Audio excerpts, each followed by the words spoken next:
What's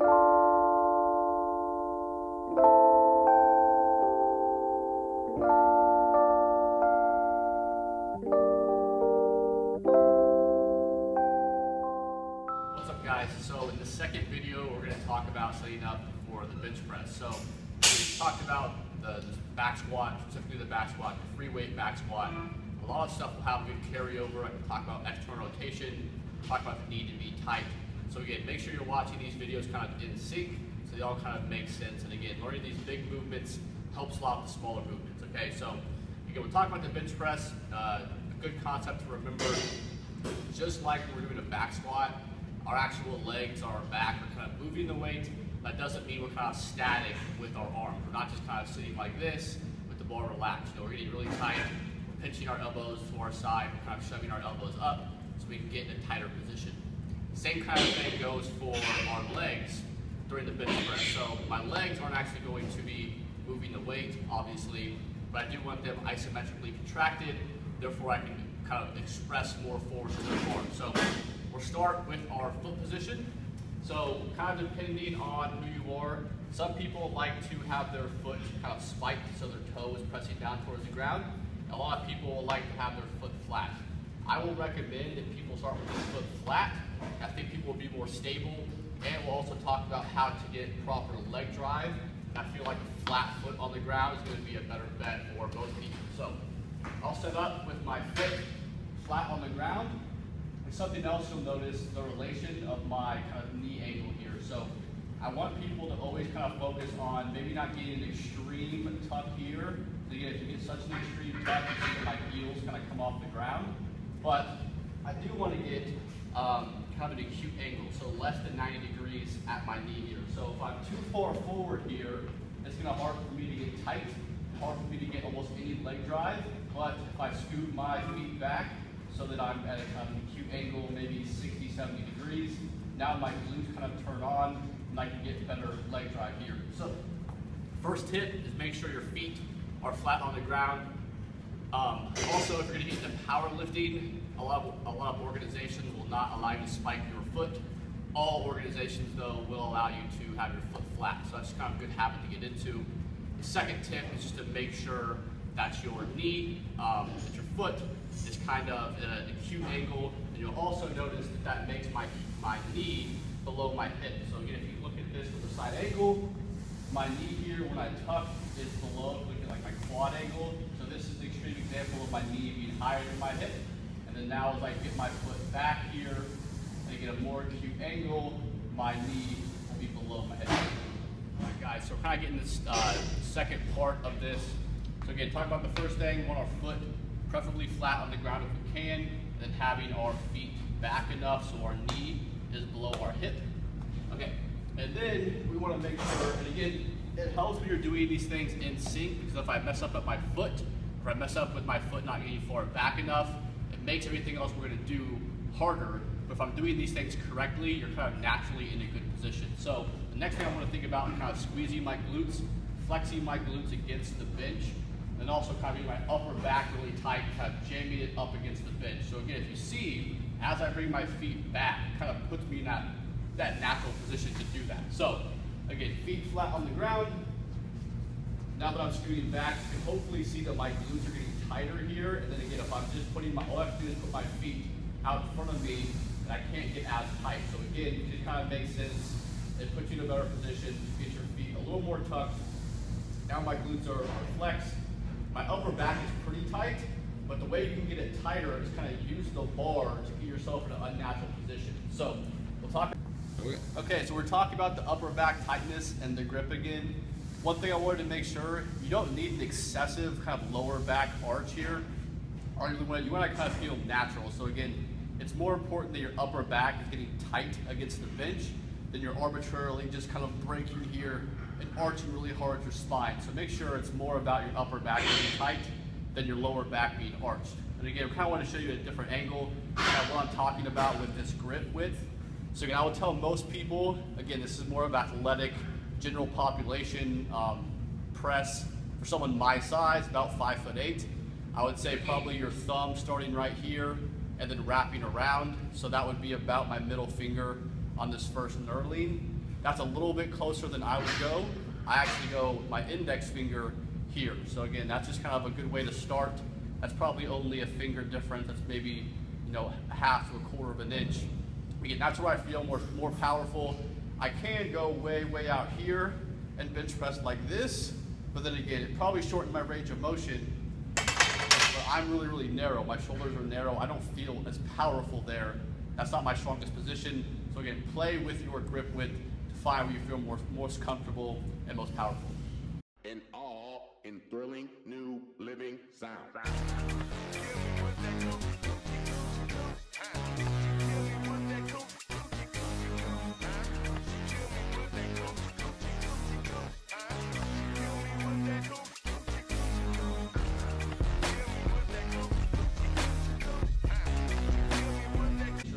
Out from that.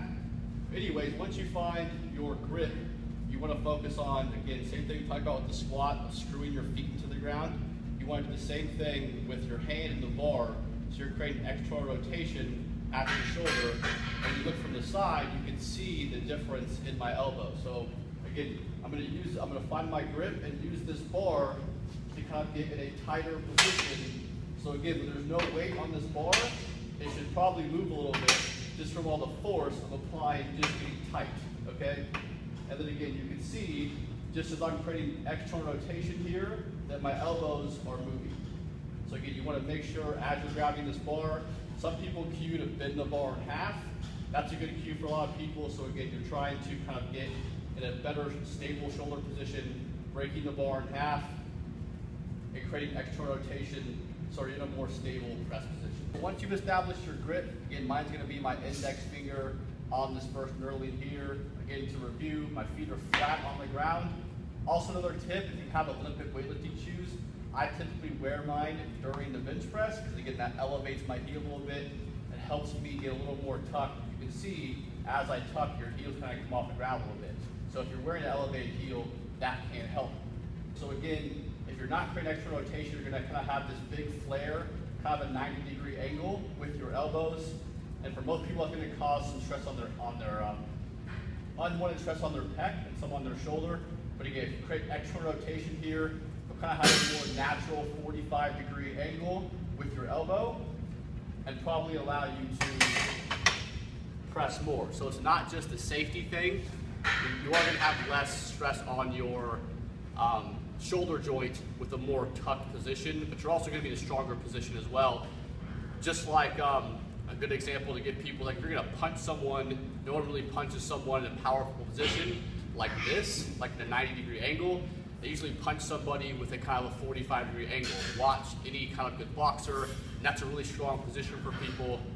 Obviously too, watch like world-class powerlifters, like non-geared powerlifters, most of them have that kind of like 45-degree angle when they're bench pressing. All right guys, so the last two tips we'll talk about will be the relationship between your elbow, your forearm, and the bar path. And we'll also talk about breathing. So again, from the side angle, just make sure we're checking out kind of my angle of my wrist and how that makes this a more efficient bench press. Just like we talk about in the squat with the bar being over the middle of our foot, we're not trying to have too much sway forward or backward from that, because again, we talked about, we learned a long time ago that the easiest path between 2 points is a straight line. So just as we're bench pressing, we don't want a lot of awkward movement here. We may kind of have a slight kind of S curve with the bench press. It's not going to be 100% kind of a linear path, but again, you want to focus on it being as straight as possible. The easiest way to do that is to think about having a straight kind of relationship between your elbow, your forearm, and the bar. So again, I'll set up, get tight here, get my feet tucked a little bit so my knees are below my hips, upper back is tight, create some extra rotation here, and then now I'll show you kind of a not so great example of a not straight forearm. So if you're seeing here, I'll still create extra rotation, but if I'm pressing too high in my chest, you'll notice that my forearms are kind of coming back towards me as I'm pressing here. So again, not a perfectly straight line, probably not the strongest position for me. Now, as I lower this bar a little bit on my chest, you'll notice that my elbows, my forearm, and the bar pretty much in a vertical line. Again, this won't be 100% perfect, especially as you're going heavy, but it is something you should try.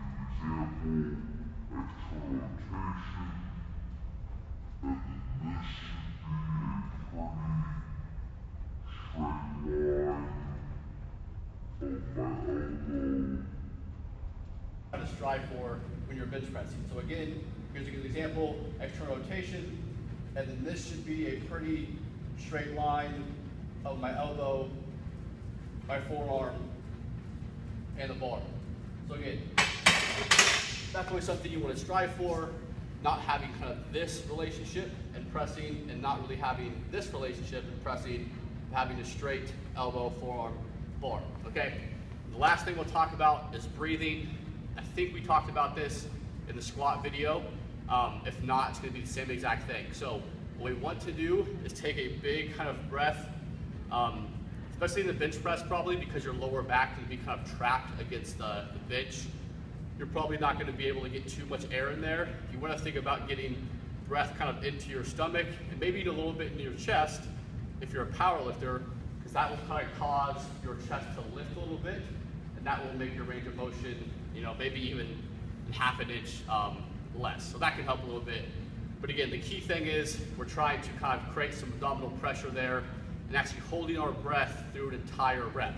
So again, just like as a squat, we're not inhaling on the way down and exhaling on the way up.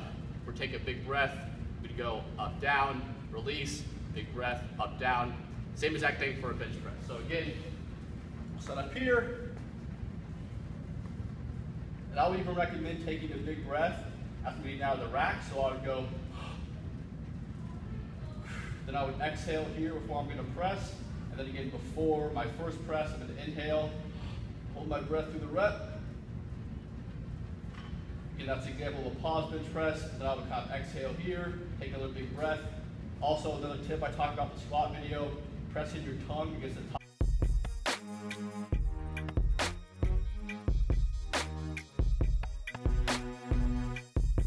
Top of your front two teeth to stay tight. So again, big breath. One more, big breath.